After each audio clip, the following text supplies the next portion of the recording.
Hello everybody, today we're going to be condensing my at-home eyebrow tutorial into 60 seconds, and just for reference, I've already done the right eyebrow, and for comparison, we're doing the left eyebrow today.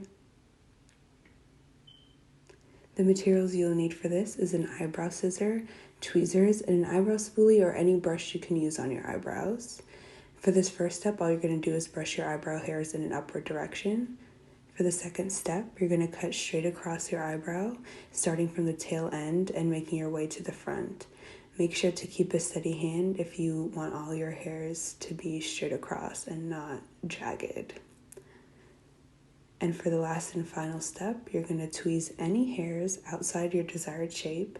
If you want a thinner look, obviously you're going to have to go and tweeze more hairs, but if you want a thicker look, try to only tweeze the stray hairs outside of the shape of your brow. And this is the final look, everybody. Thank you.